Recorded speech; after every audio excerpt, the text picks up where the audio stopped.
안녕하세요. 이채은 어시스트입니다. 오늘은 HLB가 아닌 두산 에너빌리티 이슈를 급하게 좀 다뤄보려고 합니다. 최근 원전 섹터가 한국 시장에서 주도주 역할을 해왔지만 최근 3거래일 연속 큰 폭의 하락이 나오면서 많은 분들이 불안에 떨고 계신데요. 특히 이번 하락에는 한수원과 관련된 아주 중요한 변수가 숨어 있습니다. 겉으로 보이는 뉴스만으로는 설명되지 않는 부분, 그리고 두산 에너빌리티 주가에 직접적인 영향을 줄 수 있는 핵심 포인트가 따로 있는데요. 오늘은 그 내용을 차근차근 좀 풀어드려 보려고 합니다.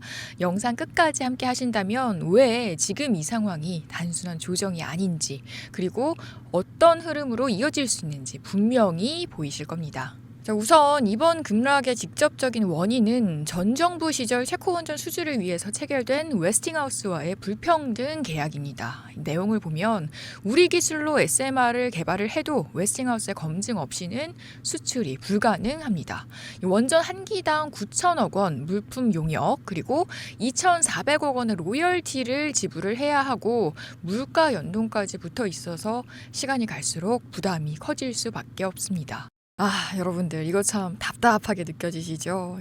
이 라면 가게를 차리면서 레시피도 직접 만들었는데 스승한테 허락을 받아야 하고 재료도 거기서만 사야 하고 팔 때마다 수익 일부를 떼줘야 하는 그런 상황인 건데요.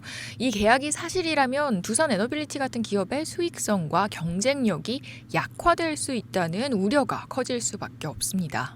다만 여기서 한 가지 짚고 넘어가야 할 부분이 있습니다. 웨스팅하우스는 어디까지나 설계 기업일 뿐이라는 건데요. 이 설계를 따낸다고 해도 실제 시공과 핵심 기자재 제작은 결국 두산 에너빌리티가 맡을 수밖에 없습니다. 즉 글로벌 발주처가 웨스팅하우스와 계약을 하더라도 원자로와 증기 발생기 같은 주요 기자재는 결국 두산을 찾을 수밖에 없는 구조라는 거죠. 이 말은 단기적으로는 불리해 보일 수 있어도 장기적으로는 두산의 입지는 여전히 견고하다, 이렇게 볼 수 있습니다.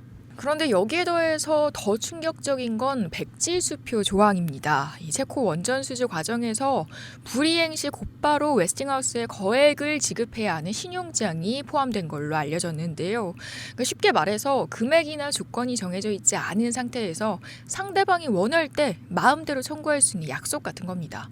그러니까 보통 계약이라면 위약금이 정해져 있거나 조건이 제한돼 있어야 하는데 이번 조항은 그런 제한이 없다 보니까 사실상 웨스팅하우스가 언제든지 돈을 요구할 수 있는 구조라는 거죠. 여러분들 이게 얼마나 말도 안 되는 조건인지 느껴지시죠? 그러니까 마치 우리가 카드를 긁을 때 한도도 없고 조건도 없이 그냥 통장에서 바로 돈을 빼가도 된다, 이렇게 허락을 해준 꼴인데요. 저도 이거는 좀 너무하다, 이런 생각이 들더라고요. 다행히 대통령실이 직접 움직였습니다. 산업부에 이번 계약의 정당성을 조사하라고 지시한 상황인데요.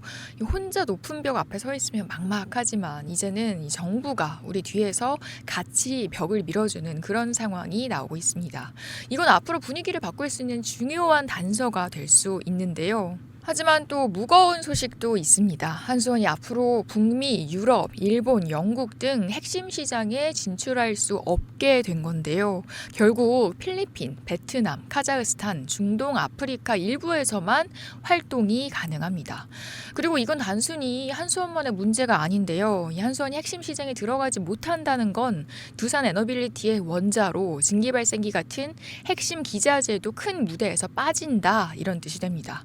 아직 기술은 있어도 팔 수 있는 무대가 줄어드는 거고요. 장기적으로 성장 기회가 제한될 수 있다는 불안이 지금 주가에 반영되고 있는 겁니다. 하지만 여기서 끝은 아닙니다. 곧 열릴 한미 정상회담에서 국방비 증액과 맞바꿔서 원자력 협정 개정 카드가 논의될 수 있다는 보도가 나왔는데요.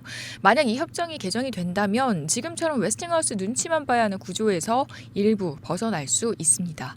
그러니까 마치 짙은 먹구름 사이로 작은 빗줄기가 비치는 순간일 수가 있는데요. 저도 이 가능성 자체가 하나의 희망의 불씨라고 생각이 듭니다. 자, 그러니까 정리를 하자면 지금은 불안할 수밖에 없는 재료들이 많습니다. 하지만 동시에 정부 조사 그리고 정상회담이라는 변수가 남아있는 상황이죠. 근데 그렇다고 해서 우리가 마냥 기다리고 있을 수만은 없는데요. 희망적인 변수들이 보이기는 하지만 주가라는 게 항상 곧장 반등해주진 않잖아요. 이 짧은 변동성은 계속해서 나올 수밖에 없고 결국 중요한 건 그때그때 어떻게 대응하느냐 이겁니다. 그래서 저희가 운영하는 1억 만들기 프로젝트 안에서는요, 이런 어려운 장 속에서도 실제로 수익을 내신 분들이 많습니다. 혼자 불안해하기보다는 전략과 대응을 같이 준비해 나가시라는 취지인데요. 두산 에너빌리티뿐만이 아니라 한전기술을 비롯한 원전 섹터 전반에 걸쳐서 텔레그램 채널에서 실시간으로 핵심 모멘텀과 대응 전략을 디렉팅 해드리고 있습니다. 이 매도가 가격 또 단기 대응 전략이 궁금하시다면 편하게 참여해보시면 되겠습니다. 무료로 가능하시니까요. 부담 없이 들어오셔서 혼자 고민하지 마시고 저희와 함께 시장을 준비해 보시면 도움이 분명 되실 거라고 봅니다. 이 여름 폭염이 아무리 길어도 결국 입추가 지나면 꺾이는 것처럼요. 이 답답한 흐름도 언젠가는 바뀌게 됩니다. 마지막으로 이 흐름 놓치지 않고 저와 함께 끝까지 따라가고 싶으시다면요.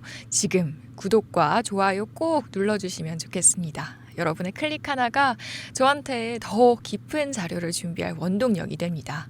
앞으로도 주주이자 투자 동료로서 저는 늘 여러분과 같은 편에 서 있겠습니다.